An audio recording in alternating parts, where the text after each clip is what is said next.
श्री गणेशाय नमः। ओम नमो भगवते वासुदेवाय। श्रीमद्भागवते महापुराणे तृतीय स्कंदे अथ चतुर्दशो अध्याय दिति का गर्भधारण।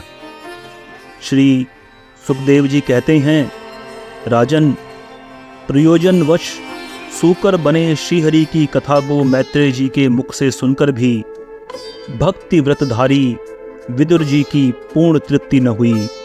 अतः उन्होंने हाथ जोड़कर फिर पूछा। विदुर जी ने कहा, मुनिवर, हमने यह बात आपके मुख से अभी सुनी है कि आदि दैत्य हिरण्याक्ष को भगवान यज्ञ मूर्ति ने ही मारा था।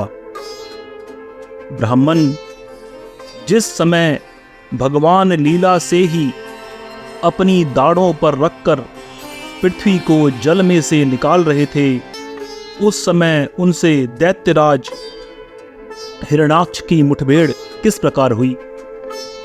श्री मैत्रेय जी ने कहा, विदुर जी, तुम्हारा प्रश्न बड़ा ही सुंदर है, क्योंकि तुम श्रीहरि की अवतार कथा के विषय में ही पूछ रहे हो, जो मनुष्यों की मृत्यु पाश का छेदन करने वाली है। देखो, उत्तान पाद का पुत्र ध्रुव बालकपन में श्री नारद जी की सुनाई हुई हरि कथा के प्रभाव से ही मृत्यु के सिर पर पैर रखकर भगवान के परम पद पर आरूढ़ हो गया था। पूर्व काल में एक बार इसी वाराह भगवान और हिरण्याक्ष के युद्ध के विषय में देवताओं के प्रश्न करने पर देवों के देव श्री ब्रह्मा जी ने उन्हें यह इतिहास सुनाया था। उसी की परंपरा से मैंने सुना था।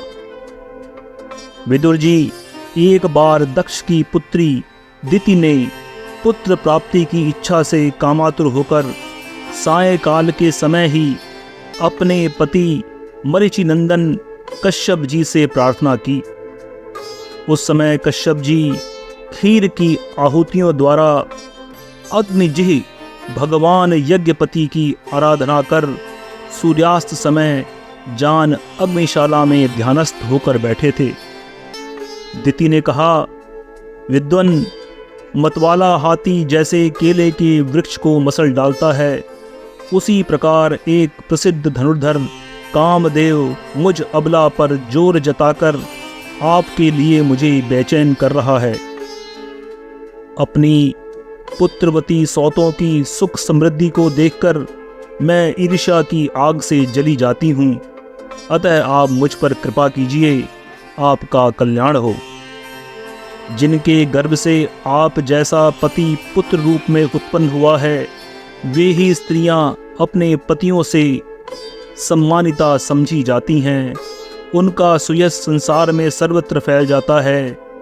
हमारे पिता प्रजापति दक्ष का अपनी पुत्रियों पर बड़ा स्नेह था।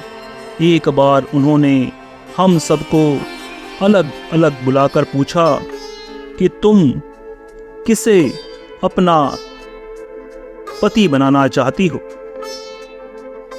वे अपनी संतान की सब प्रकार की चिंता रखते थे।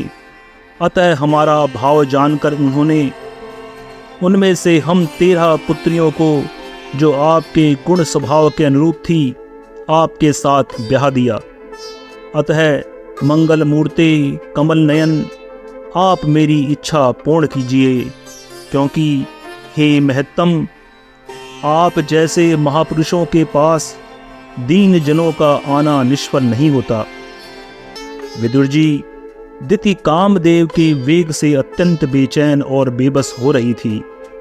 उसने इसी प्रकार बहुत सी बातें बनाते हुए दीन होकर कश्यप जी से प्रार्थना की। तब उन्होंने उसे सुमधुर वाणी से समझाते हुए कहा, भीरु, तुम्हारी इच्छा के अनुसार मैं अभी अभी तुम्हारा प्रिय अवश्य करूँगा। भला जिसके द्वारा अर्थ, धर्म और काम तीनों की सिद्धि होती है, अपनी ऐसी पत्नी की कामना कौन पूर्ण नहीं करेगा? जिस प्रकार जहाज पर चढ़ मनुष्य महासागर को पार कर लेता है, उसी प्रकार गृहस्थाश्रमी दूसरे आश्रमों को आश्रय देता हुआ अपने आश्रम द्वारा स्वयं भी दुख समुद्र को पार हो जाता है। मानिनी, स्त्री को तो त्रिविध पुरुषार्थ की कामना वाले पुरुष का आधा अंग कहा गया है। उस पर अपनी गृहस्थी का भार डालकर पुरुष निश्चिंत होकर विचरता है। इंद्रिय रूप शत्रु अन्य आश्रम वालों के लिए अत्यंत दुर्जय है, किंतु जिस प्रकार किले का स्वामी सुगमता से ही लूटने वाले शत्रुओं को अपने अधीन कर लेता है, उसी प्रकार हम अपनी विवाहिता पत्नी का आश्रय लेकर इन इंद्रिय रूप शत्रुओं को सहज में ही जीत लेते हैं। ग्रहेश्वरी, तुम जैसी भार्या के उपकारों का बदला तो हम अथवा और कोई भी गुणग्राही पुरुष अपनी सारी उम्र में अथवा जन्मांतर में भी पूर्ण रूप से नहीं चुका सकते। तो भी तुम्हारी इस संतान प्राप्ति की इच्छा को मैं यथाशक्ति अवश्य पूर्ण करूंगा, परंतु अभी तुम एक मुहूर्त ठहरो, जिससे लोग मेरी निंदा न करें। यह अत्यंत घोर समय राक्षसादि घोर जीवों का है और देखने में भी बड़ा भयानक है। इसमें भगवान भूतनाथ के गण भूत प्रेतादि घूमा करते हैं। साध्वी, इस संध्या काल में भूत भावन भूतपति भगवान शंकर अपने गण भूत प्रेतादि को साथ लिए बैल पर चढ़कर विचरा करते हैं, जिनका जटाजूट शमशान भूमि से उठे हुए बवंडर की धूल से धूसरित होकर दीप्तमान हो रहा है, तथा जिनके सुवर्ण कांतिमय गौर शरीर में भस्म लगी हुई है। वे महादेव जी अपने सूर्य चंद्रमा और अग्नि रूप 3 नेत्रों से सभी को देखते रहते हैं। संसार में उनका कोई अपना या पराया नहीं है, न कोई अधिक आदरणीय है और न निंदनीय ही है। हम लोग तो अनेक प्रकार के व्रतों का पालन करके उनकी माया को ही ग्रहण करना चाहते हैं, जिसे उन्होंने भोग कर लात मार दी है। विवेकी पुरुष अविद्या के आवरण को हटाने की इच्छा से उनके निर्मल चरित्र का गान किया करते हैं।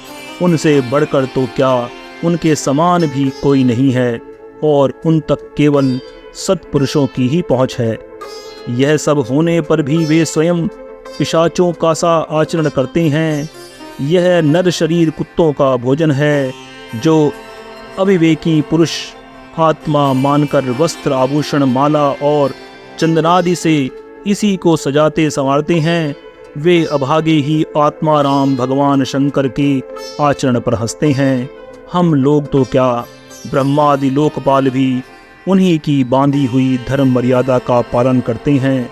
वे ही इस विश्व के अधिष्ठान हैं तथा यह माया भी उन्हीं की आज्ञा का अनुसरण करने वाली है। ऐसा होकर भी वे प्रेतों का सा आचरण करते हैं। ओहो, उन जगत व्यापक प्रभु की यह अद्भुत लीला कुछ समझ में नहीं आती।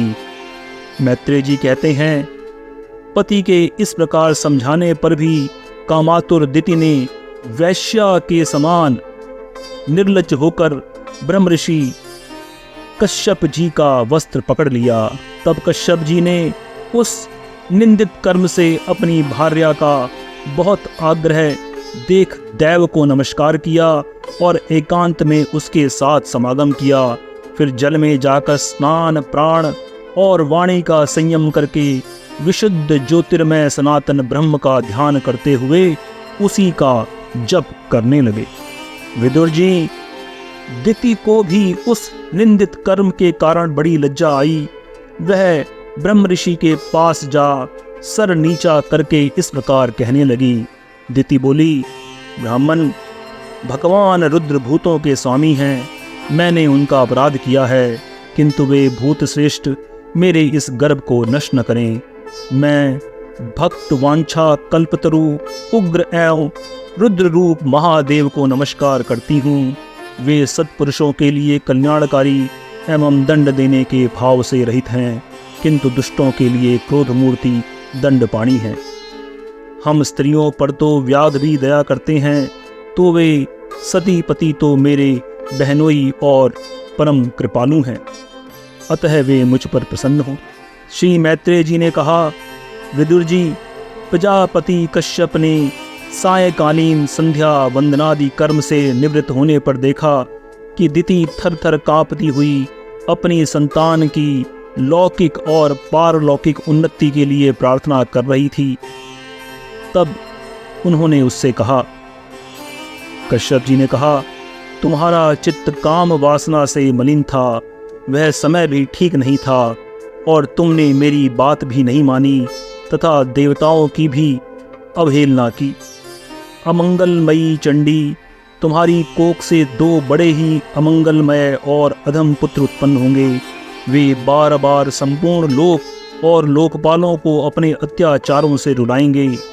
जब उनके हाथ से बहुत से निरपराध और दीन प्राणी मारे जाने लगेंगे, स्त्रियों पर अत्याचार होने लगेंगे और महात्माओं को क्षुब्ध किया जाने लगेगा, उस समय संपूर्ण लोकों की रक्षा करने वाले श्री जगदीश्वर कुपित होकर अवतार लेंगे और इंद्र जैसे पर्वतों का दमन करता है, उसी प्रकार उनका वध करेंगे। दिति ने कहा, प्रभो, मैं भी यही चाहती हूँ कि यदि मेरे पुत्रों का वध हो तो साक्षात भगवान चक्रपाणी के हाथ से ही हो, कुपित ब्राह्मणों के शापादि से न हो। जो जीव ब्राह्मणों के शाप से दग्ध अथवा प्राणियों को भय देने वाला होता है, वह किसी भी योनि में जाए, उस पर नार की जीव भी दया नहीं करते। कश्यप जी ने कहा, देवी, तुमने अपने किए पर शोक और पश्चाताप प्रकट किया है।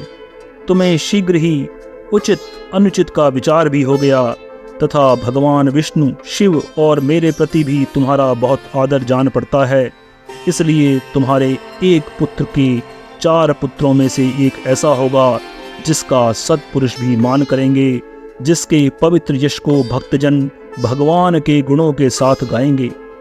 जिस प्रकार खोटे सोने को बार बार तपाकर शुद्ध किया जाता है, उसी प्रकार साधुजन उसके स्वभाव का अनुकरण करने के लिए निर्वैरता आदि उपायों से अपने अंतःकरण को शुद्ध करेंगे, जिनकी कृपा से उन्हीं का स्वरूप भूत यह जगत आनंदित होता है। वे स्वयं प्रकाश भगवान भी उसकी अनन्य भक्ति से संतुष्ट हो जाएंगे। दिति, वह बालक बड़ा ही भगवद भक्त, उदार हृदय, प्रभावशाली और महान पुरुषों का भी पूज्य होगा तथा प्रौढ़ भक्ति भाव से विशुद्ध और भावान्वित हुए अंतःकरण में श्री भगवान को स्थापित करके देहाभिमान को त्याग देगा। वह विषयों में अनासक्त, शीलवान, गुणों का भंडार तथा दूसरों की समृद्धि में सुख और दुख में दुख मानने वाला होगा। उसका कोई शत्रु नहीं होगा तथा चंद्रमा जैसे ग्रीष्म ऋतु के ताप को हर लेता है, वैसे ही वह संसार के शोक को शांत करने वाला होगा।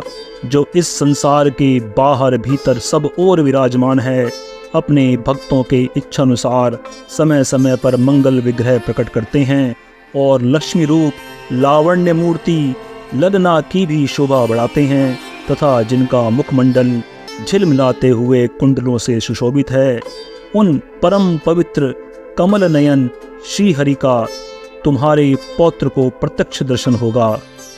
श्री मैत्रेय जी कहते हैं, विदुर जी, दिति ने जब सुना कि मेरा पौत्र भगवान का भक्त होगा, तब उसे बड़ा आनंद हुआ तथा यह जानकर कि मेरे पुत्र साक्षात श्री हरि के हाथ से मारे जाएंगे, उसे और भी अधिक उत्साह हुआ। इति श्रीमद्भागवते महापुराणे तृतीय स्कंधे चतुर्दशोऽध्यायः। धन्यवाद। आप देख रहे थे गॉड ब्लेस टीवी हिंदी। हमारे साथ जुड़ने के लिए सब्सक्राइब अवश्य करें।